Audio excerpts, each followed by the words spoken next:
All right. So welcome everyone to today's session.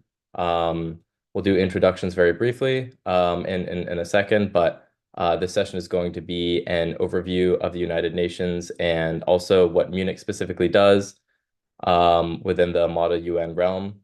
So welcome again to today's session. We'll start with introductions. My name is Viren Myra. I am the Undersecretary General of General Assemblies for MUNIC 37. I'm a junior at UChicago. I study biology and public policy, and I'm from the suburbs of Illinois.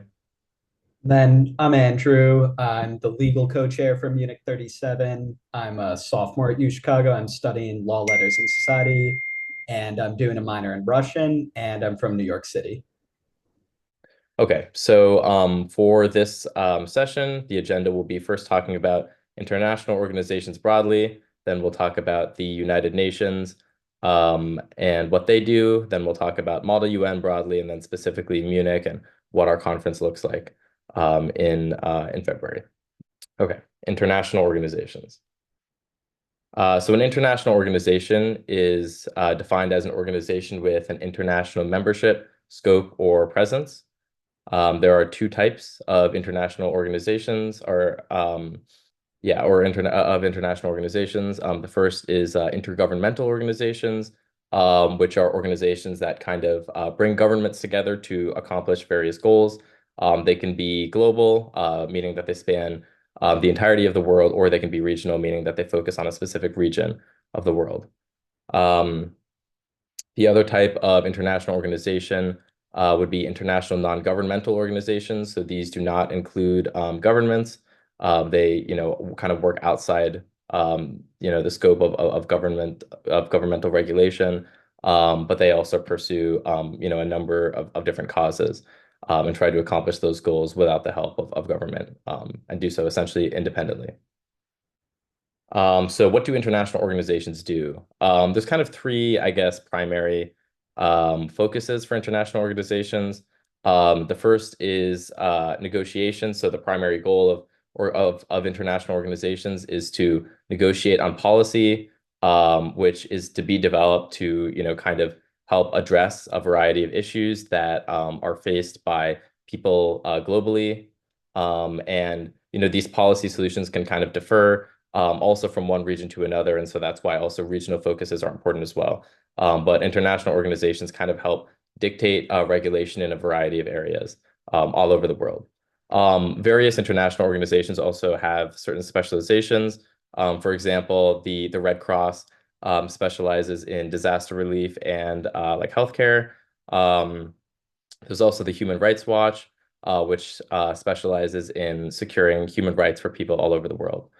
Lastly, international organizations also typically pursue a variety of international public goods, which include like climate change mitigation, for example, or like financial stability. Essentially, international public goods can be thought of as different kind of I guess things that are available to the public and to frankly the international community at large that kind of need to be secured and need to be addressed as completely as possible for the betterment of society globally. So here is just a picture of different intergovernmental organizations, just providing some examples. You can see the United Nations is included on here, the World Economic Forum, a variety of UN associated organizations, Human Rights Watch, as I mentioned, the WWF. So there's frankly a wide variety of intergovernmental organizations that do a variety of different things. Okay, so non-governmental organizations, as I said, are different from intergovernmental organizations because they work outside the scope of the government. Additionally, they're typically nonprofit organizations. They have, typically some greater purpose or goal that they attempt to achieve that's, beyond simply, achieving some sort of profit. February 27th is World NGO Day. And, that just kind of goes to show how important NGOs are to kind of ensuring that, society can continue to advance and grow and kind of deal with, various challenges that, are posed to, people all over the world. Examples of NGOs include Human Rights Watch, as I previously mentioned. Um, Also, the Amnesty International organization is another organization that pursues human rights and attempts to kind of secure them for people all over the world. That is another example of an NGO. Okay, so there's also a variety of different regional and global organizations that are that do work with governments. Regional organizations that kind of fall under this category include the African Union or the AU, the European Union or the EU, the Association of Southeast Asian Nations or ASEAN, and APEC, the Asia Pacific Economic Cooperation. Global organizations, which span multiple regions, include the World Trade Organization, the International Criminal Police Organization, or ICPO, and the International Monetary Fund, or the IMF. Okay, so now we're going to start talking about the United Nations. Andrew's going to take it away to talk about one of the most important branches of the United Nations, which is the General Assembly. But let's get started with the United Nations. Yeah, thanks. So, getting into what the United Nations is, it was founded in October 1945. It's headquartered in New York. That's where they have a General Assembly each year. It was founded in the wake of World War II to ensure human rights. And so, the basic facts about the United Nations: it's chaired by the Secretary General. Currently, it's Antonio Guterres. He's a Portuguese diplomat that's been serving since 2017, and the Secretary General is appointed by the General Assembly on the recommendation of the Security Council. So, getting into the charter and the purposes of the United Nations, basically their purpose itself that they state is to save succeeding generations from the scourge of war, which at the time, World War I and World War II, they say twice in our lifetime has brought untold sorrow to mankind. Second, to reaffirm faith in fundamental human rights, in the dignity and worth of the human person, and in the equal rights of men and women and of nations large and small. And then third, to establish conditions under which justice and respect for the obligations arising from treaties and other sources of international law can be maintained. And then lastly, to promote social progress and better standards of life and larger freedom. So, getting into the structure of the United Nations, there are currently 193 recognized member states. As you can see, they're divided up into different regions. And then there's the Economic and Social Council, which is elected by the General Assembly to 3-year terms. There's kind of scaled based on the size of each region. So, yeah.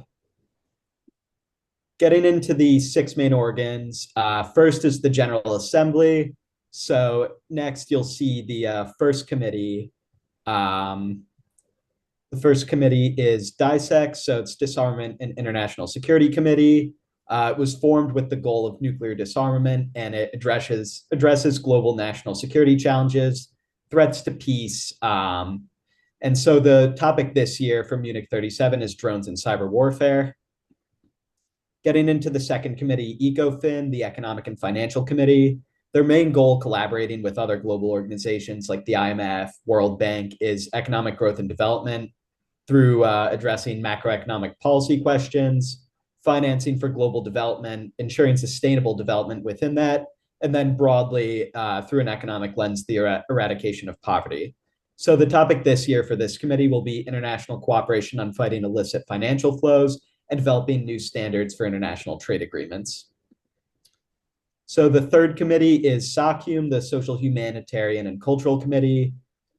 This committee is primarily concerned with the advancement of women for gender equality, protection of human rights for children and indigenous issues, and then the treatment of refugees. So broadly, the promotion of fundamental freedom for typically marginalized groups. And this year, the topic for this committee is going to be evaluating state responsibilities to grant asylum and protect refugees, and strategies for the successful integration of these migrants in host societies. Getting into the fourth committee, which Viren was an exec for last year, Special Political and Decolonization, or SPECPOL. This committee is concerned with decolonization-related agenda items, which was especially pertinent when the UN was formed and still is. Also, the effects of atomic radiation, a comprehensive review of the question of peacekeeping operations, especially in the third world, and a review of special political missions, international cooperation on the peaceful uses of outer space. So the topic for this year is either resource exploitation by multinationals and promoting cooperation between indigenous groups and national governments. So getting into the fifth committee, the Administrative and Budgetary Committee, it's responsible for administrative and budgetary matters as suggested by the title for the UN, and it considers urgent matters authorized by the Security Council, and this committee is not being run at MUNUC 37. And then getting into the sixth committee, which I'm the exec of, the Legal Committee, it's concerned with the broader questions of international law, setting up special tribunals for war crimes and whatnot. And all member states are entitled to representation under this committee. So the two topics we have this year are rights to natural resources and universal jurisdiction scope. So now the second main organ of the UN is the Security Council. It's primarily responsible for peace and security, so dealing with international affairs, international tensions. It's the most powerful body of the UN and possibly ever created in geopolitical history. So there are 15 members. There are 5 permanent members that have been sitting since the start of the UN, and then 10 non-permanent members that go on time terms. So the UN Security Council has veto power, and most importantly, these are legally binding within the UN. And that's especially important given some of the committees can only give recommendations for policy. So the third main organ is the Economic and Social Council. Their mission, as they state, is at the heart of the United Nations system to advance the 3 dimensions of sustainable development: economic, social, and environmental development. It's the central platform for fostering debate and innovative thinking, and forging consensus on ways forward, and coordinating efforts to achieve internationally agreed goals. It is also responsible for the follow-up to major UN conferences and summits.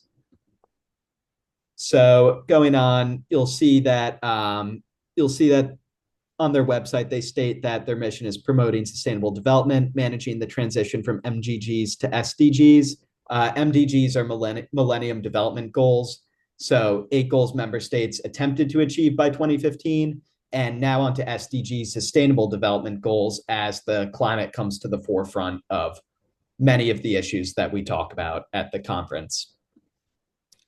So getting on to the fourth main organ, it's the Trusteeship Council. So, I mean, this basically just oversees the functioning of the UN more broadly. So getting on to the fifth organ, the International Court of Justice. This works in conjunction with the Legal Committee based on the recommendations to try as kind of a higher court above domestic courts where cases may be, to have like a more global perspective on legal issues. They'll commonly try people for war crimes there to give a more objective trial.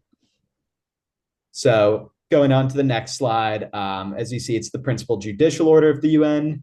It's based in the Netherlands, and their mission is to settle in accordance with international law legal disputes submitted to it by states, and to give advisory opinions on legal questions referred to it by the authorized UN organs and specialized agencies. So there are 15 judges that sit on the ICJ, and they each have 9-year terms. And especially important to their mission is that they have no trial without complaint. So they won't just bring something to trial without there being a submitted complaint by a member state with due cause to try them.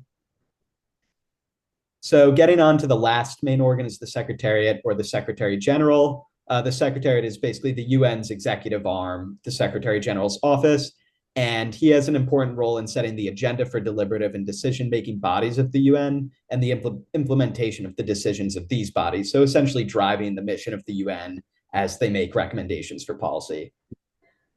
So now going on, especially important to the UN's mission right now is the Sustainable Development Goals. There are 17, but I'll highlight a few of them. The first is ending global poverty. They primarily do this through a variety of agencies, especially the Economic and Social Council. Quality education and gender equality have been a main goal of the UN in the third world, especially, so making sure there's access to education for all children. One of their other one of their most important ones is 13 climate action. They've been continually making recommendations and trying to guide states in global collaboration for ramping down carbon emissions. So, yeah. All right. So now we're going to talk about the activity of Model UN. Now that we've talked about kind of what the United Nations is, also we've talked about what international organizations do, both intergovernmental and also non-governmental.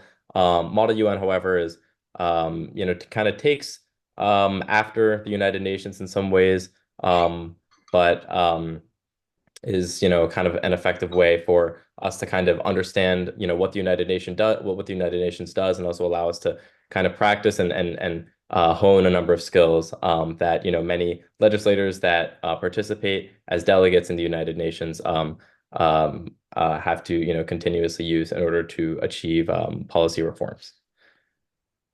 So what do you do in a Model UN committee?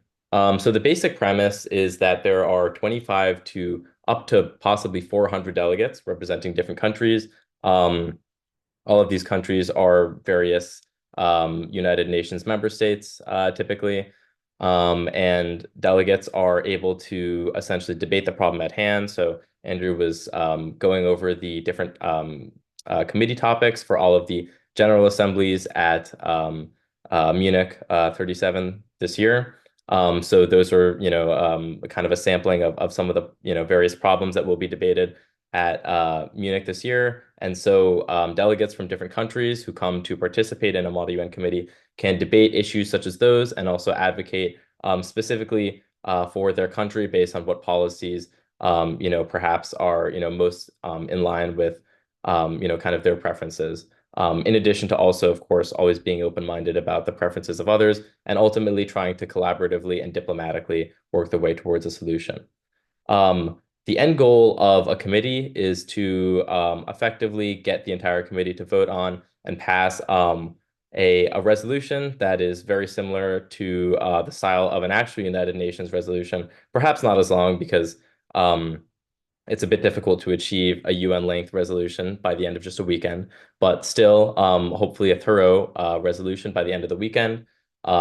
Ideally, this resolution should encompass a variety of solutions to the problem at hand. Let's say that it's universal jurisdiction, which is one of the topics that Andrew's committee will potentially be debating on at MUNUC 37.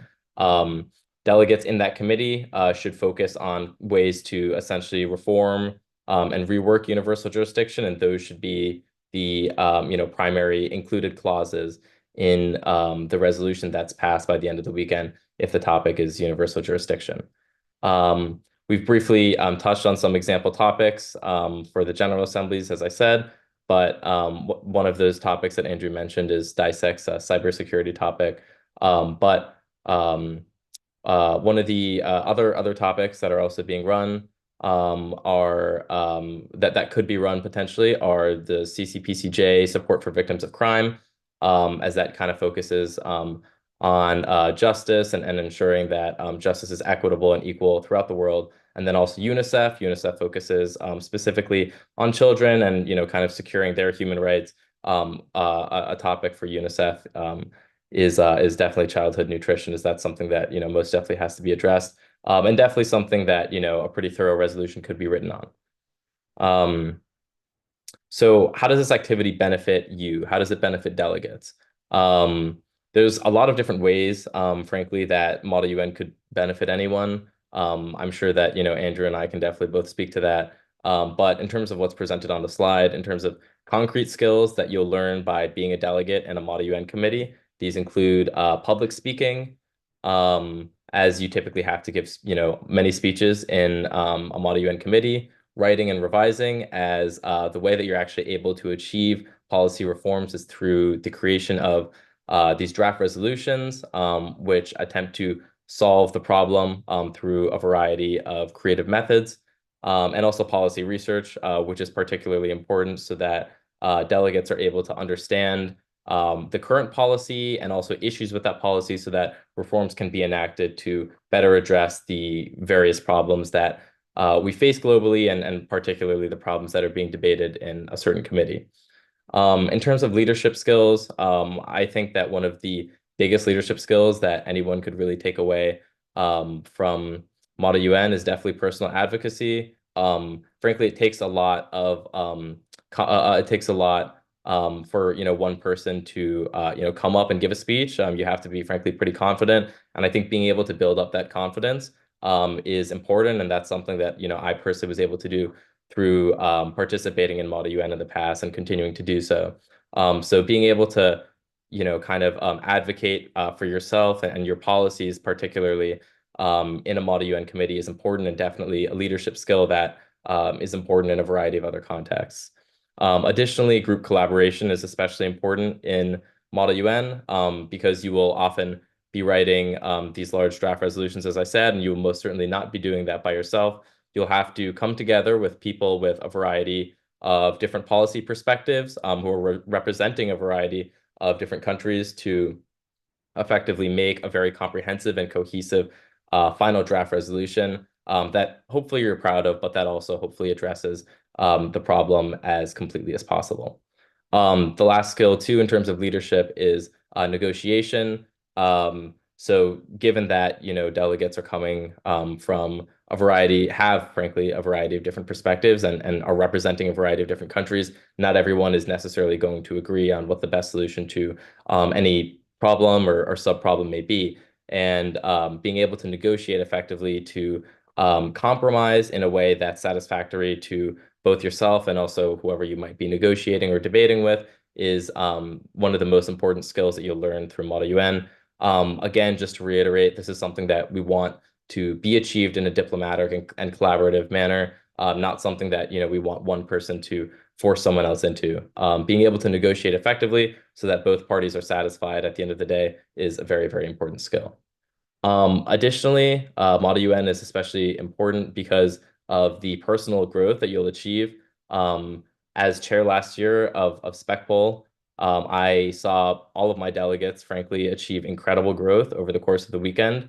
Part of that was because we were able to give them very personalized feedback, and that is definitely another really big benefit of Model UN, because you're able to hear, kind of what the chair thinks of, your ability to collaborate effectively and speak effectively to the rest of your committee. And hopefully by taking that feedback to heart, delegates such as yourself will be able to improve upon their performance, but more importantly, kind of hone these skills that I've just talked about that are important, both to Model UN, but also to just life in general, especially as you kind of continue to kind of find yourselves in situations where you have to collaboratively work on whatever project perhaps or negotiate.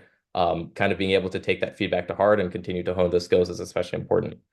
Additionally, in the realm of personal growth, encouraging creativity, flexibility, and critical thinking is kind of one of the cornerstones of Model UN, especially because, as I mentioned, a lot of these draft resolutions will be contained of particularly unique and creative solutions, and being able to kind of think of that ahead of time.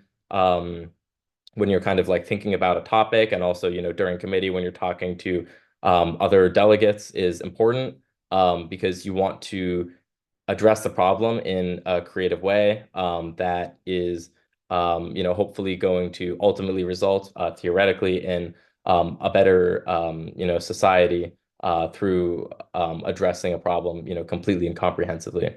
It's also important to be flexible. That also has to do with being able to negotiate effectively because you're not always necessarily going to be able to get the solution that you want, but you have to be flexible so that you are able to compromise effectively. And lastly, critical thinking is crucial because in many cases, you're going to be faced with perhaps more kind of specific topics, and it's going to require you to not only be creative, but also kind of think critically about what the most practical solution may be in order to kind of address the problem at its root as well as you can. Lastly, in terms of academic exploration, I think Model UN also offers a number of benefits. especially because first and foremost, it provides an introduction to international affairs. Um, we just, kind of talked about a variety of international organizations and the United Nations itself, and hopefully that serves as some sort of introduction if you don't have any background, in that respect. But frankly, just learning about the topics that are run at committees, at Model UN committees, and particularly at MUNUC is especially important, kind of, to help hone your worldview and perspective on international affairs broadly. A lot of these topics are, frankly, some of the most pressing that people globally have to deal with, and our kind of goal by hosting MUNIC is so that delegates are able to have an opportunity to really grapple with these very, very real topics with other delegates in a manner that allows them to creatively think about ways to address a variety of different sub-problems and come to some sort of consensus as to how to move forward to effectively regulate society to diminish and kind of minimize the effects of these problems. Additionally, participating in Model UN will definitely prepare you for success in college and also in your career, especially because, frankly, as I said, these skills that you learn in Model UN will be very, very important to, kind of anything that you choose to do, no matter what walk of life you may pursue. It's frankly critical that, especially during conference, you kind of put your best foot forward, not just for the sake of, necessarily performing well, but also for the sake of you being able to get as much out of this activity as you can. And frankly, you're able to do that by practicing these skills on a regular basis during committee. And lastly, this activity is especially important because it exposes you to a variety of new perspectives. As I previously mentioned, there could be up to 400 delegates in a committee, and they all may have, kind of different takes on a certain topic. And being able to kind of understand where people are coming from, given, their country's policy perhaps, or their own individual ideas, is important as you work together to form cohesive resolutions that attempt to address the problem.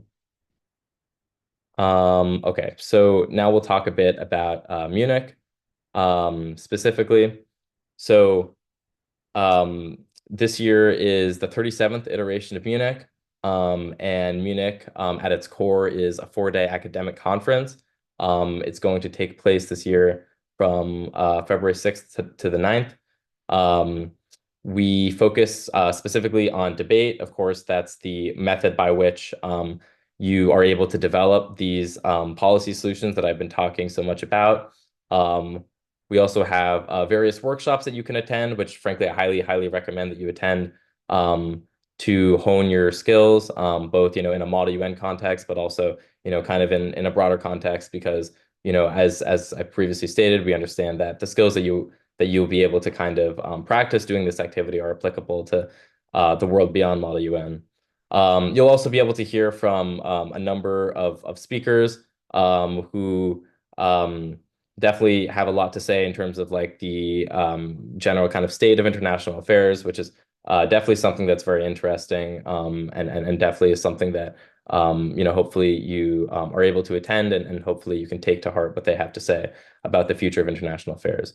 And lastly, we also have a college panel during which hopefully high school delegates such as yourself can kind of learn more about what our experience as college students has been like as you kind of make that transition from high school to college, and kind of consider what universities perhaps you might be interested in attending. We have a very strong reputation for learning. MUNIC at its core is a pedagogical conference, and Model UN at its core is a pedagogical activity. We believe that beyond, frankly, how you may supposedly perform at a Model UN conference, it's most important what you learn from the conference. And we are very excited, frankly, to see all of you debate effectively in February, and hopefully kind of practice these skills that I've talked about at length now, as you attempt to put together some resolution over the course of conference. And ultimately, we do hope that it'll be a productive conference for you in terms of your ability to kind of learn and continue to practice these skills, and also just, broadly become more educated on international affairs. Um, MUNUC 37 is hosted by UChicago students in downtown Chicago at the Hyatt Regency. And so, yeah, we'll see all of you in February for MUNUC 37. So what is MUNUC about? I've kind of already touched about this, but I'm going to get into some more specifics regarding our mission. First and foremost, we want to empower delegates, all of you, to become more confident, more eloquent, and more collaborative. We feel that, these three skills are, three, frankly, of many that you'll be able to continue to kind of practice and hone at conference, but also frankly skills that hopefully we hope we frankly skills that we hope you will not only be able to hone at conference but also beyond conference, and hopefully conference will be a way for you to kind of gain more practice with public speaking, gain more practice with advocating for your personal policy solutions, that kind of thing, as you continue to kind of mature and eventually understand the importance of these skills in the broader context of your personal life and career. Additionally, we hope to create a world of more active and informed global citizens. We feel that this is especially important because, frankly, the reason why we're debating a lot of these topics is because they haven't been adequately addressed. And hopefully, as we continue to, kind of pursue this goal of informing, people about the state of international affairs, there will be hopefully, kind of more of a more of a push almost, hopefully by many of you to kind of potentially go into something like policy, or perhaps even go into the realm of governance that the United Nations is in, international governance, because you're more globally informed by participating in MUNUC 37, for example. Additionally, we're looking forward to cultivating for you all an appreciation for global affairs and international relations. Very similar, frankly, to the previous point, but ultimately we kind of want you to understand that international affairs is important, and that it's important to kind of understand how a variety of different perspectives clash, and how you can still, given differences between different countries, and given disagreements that might occur between different delegates from different countries, how you can still effectively push forward towards a resolution. And lastly, MUNUC 37 and MUNUC broadly specifically attempts to challenge delegates to choose collaboration over competition. I mentioned this before, but at the end of the day, what's most important is that everyone has a good experience doing Model UN, and MUNUC especially wants to ensure that everyone has a good experience at MUNUC 37. And we're primarily concerned with the ability of delegates to be able to collaborate effectively and create thorough draft resolutions that they're proud of and that we're proud of, and that we believe have creative solutions that could actually have some kind of impact on policy broadly. We're not as interested in people arguing over whose policy solution is best without any sort of collaboration or negotiation. The critical piece of Model UN, and perhaps one of the biggest takeaways that we can leave you with from today's session at least, and I'm sure that future sessions will talk on this also, is that collaboration is really key. And it's impossible to navigate the world of international affairs without being able to collaborate effectively across a variety of regions, and Model UN affords you all the ability to have this sort of collaboration. It really provides a great medium for that. And then just to kind of provide some context as to MUNUC, and kind of put this in a different perspective. We've been around since 1988. As I said, it's a 4-day conference in Chicago every February. We have 31 total committees covering both global and historical topics. I'm sure future sessions will touch on crisis committees, but those are also another kind of committee that's separate from the General Assembly and more traditional committees that we talked about today, that also allow for interesting and unique debate. We have over 3,000 delegates that are going to be attending MUNUC from all over the world, And we also have more than 250 Munich staffers, all of whom are U Chicago students that are volunteering their time to make sure that you all have a productive and ultimately, most importantly, an enjoyable and fun weekend in February. Um, so to provide a little more context too on the types of committees at Munich, we have traditional committees which represent a country in either single or double delegation committees, such as DISEC, SPECPOL, UNESCO, the ICAO, and APEC. And then we also have non-traditional committees which represent a character in a historical crisis. Examples of this include Coney Island in 1927, Russia in 1993, the American Transportation Project, and Empress Zenobia in 267. Um, that pretty much wraps up most of this presentation. We will be available for questions afterwards, but before we get to that, we're going to talk about the next sessions that are coming up for Munich's virtual training program. So on October 29th, we're going to have a session on parliamentary procedure and public speaking.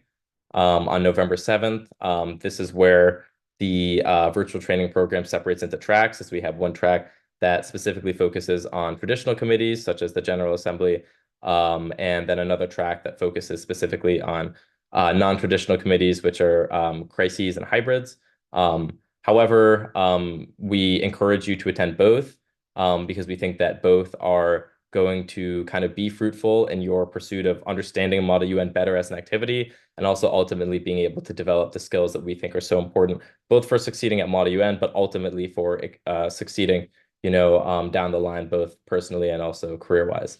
So the first traditional track meeting program will be on November 7th. It's going to focus on a document overview and then also the basics of traditional MUN. November 6th will be the non-traditional tracks first session, and that's going to focus on differences between hybrid and crisis committees and also specific parliamentary procedures. All this information will be sent out via email, so keep an eye on that for later training sessions. All right, and with that, I will stop sharing here, and we will take any questions that anyone may have. We have about 15 minutes left or so we're happy to kind of stick around. Yeah. I can go ahead and kind of talk about, my own experience with Model UN, and then I'll also let, Andrew do the same.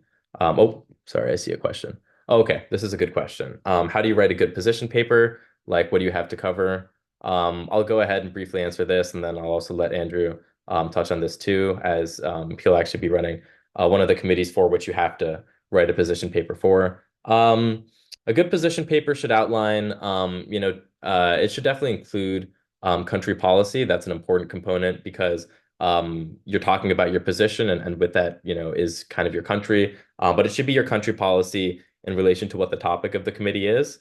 Additionally, what I would say you should also include is perhaps like past policies that have been enacted either by your country or by the international community at large in order to address whatever topic your committee is debating. And another thing too that I would recommend you add is like potential solutions that you're, kind of interested in pursuing or bringing to the table during committee. Yeah, just to kind of add on to that, I think what I saw were the best position papers were most focused on like very substantial collaboration between the groups. So, I mean, you give your country's position, your country's like relation to the topic, but I think the most important thing is collaborating with other delegates to put forth like a substantial proposal. And I think the best, I was an AC for DISEC last year, and I think the best position papers I saw were there were like different proposals that were kind of thrown out there, and through like very substantial research and collaboration between the delegates, they were refined and like they eventually landed on one proposal that was like fleshed out very specifically and was very comprehensive. So I think what we're looking for is giving your view and then mostly focusing on collaborating with the other delegates to flesh it out. Um, yeah, so that is essentially what we're looking for in a position paper. And another thing too is that um, ultimately a position paper may it's an opportunity certainly for you to like begin thinking about like how you might want to address the problem, but ultimately whatever policy solutions you might propose in a position paper or whatever whatever your research might get you to start thinking about will of course be complicated by what other people come to committee with. So I wouldn't necessarily rely on your position paper as like essentially a map of how like necessarily committee is going to go, or how like you are going to effectively solve the problem in its entirety, because other people will also have great ideas, and it's important to kind of recognize that and come to committee prepared with your own ideas, but also open to others' ideas as well. But thank you for that question. Are there any other questions?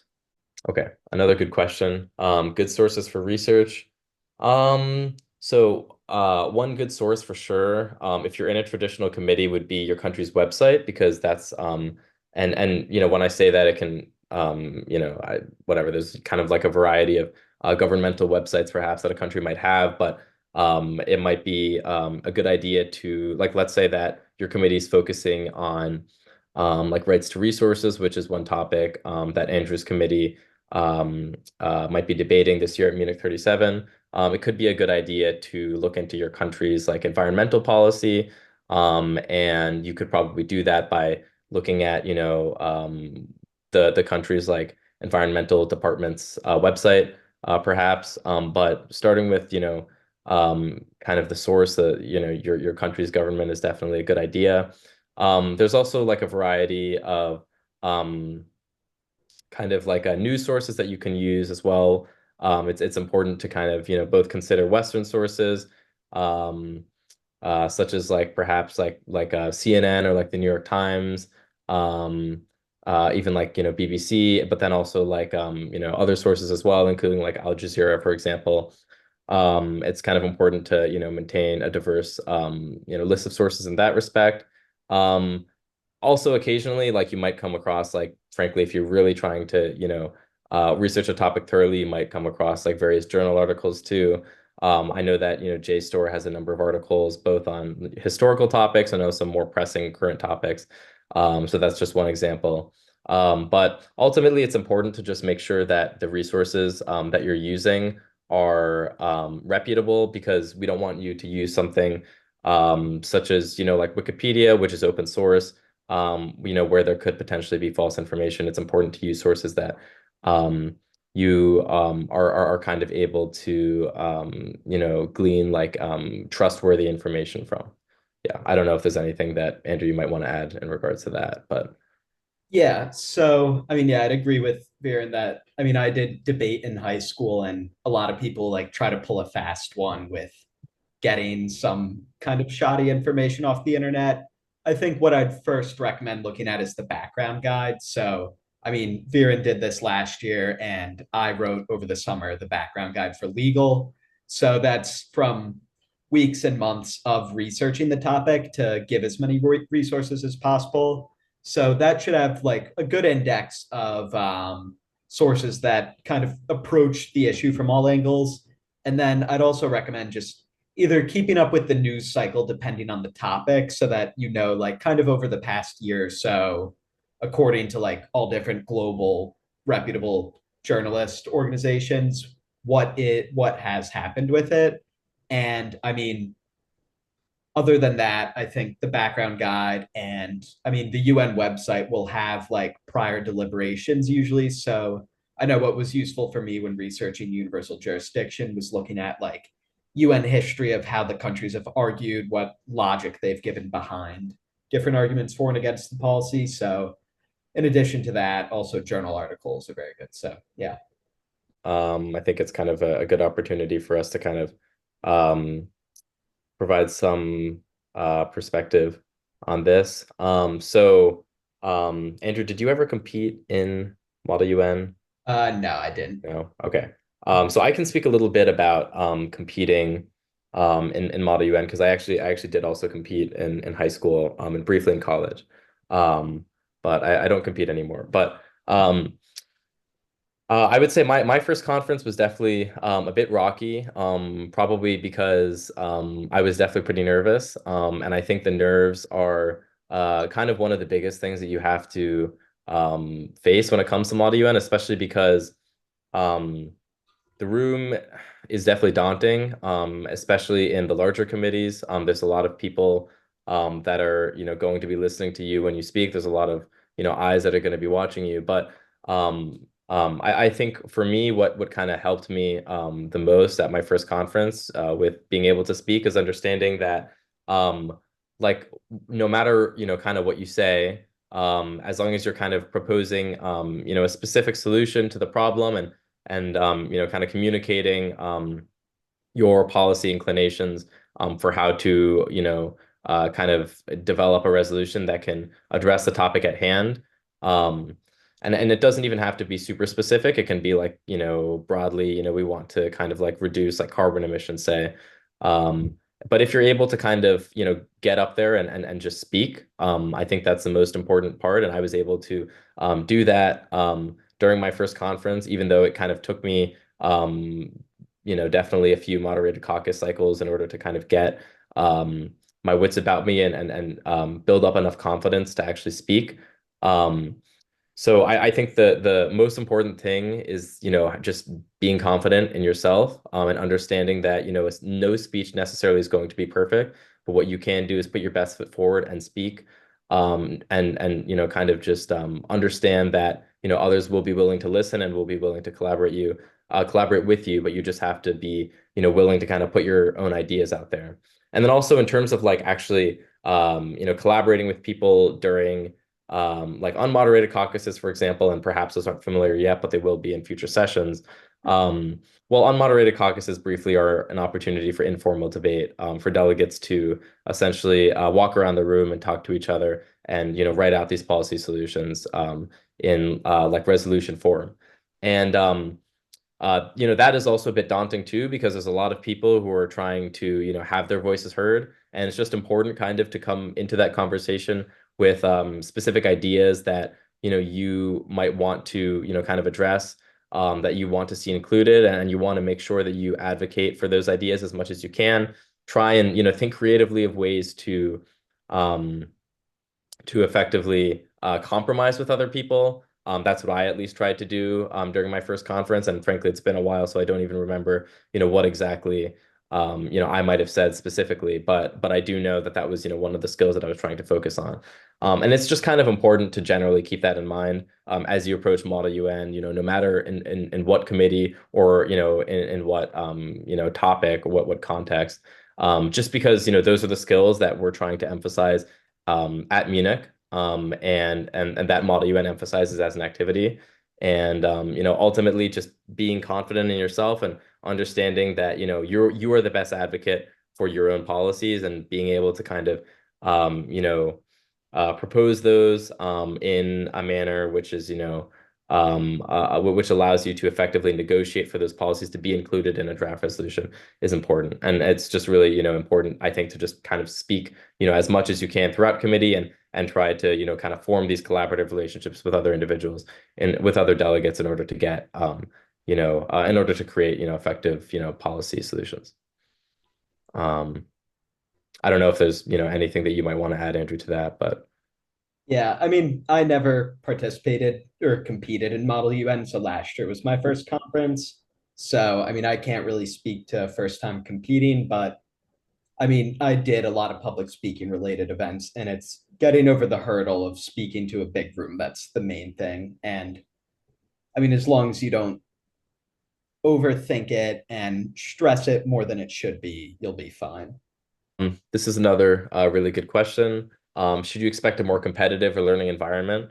So as I said, Munich's one of Munich's core values, and frankly, kind of what we try to preach the most about the conference is that it's pedagogical, and what that means is that we're more concerned with delegates learning from the conference and less concerned with the actual competitive aspect of Model UN.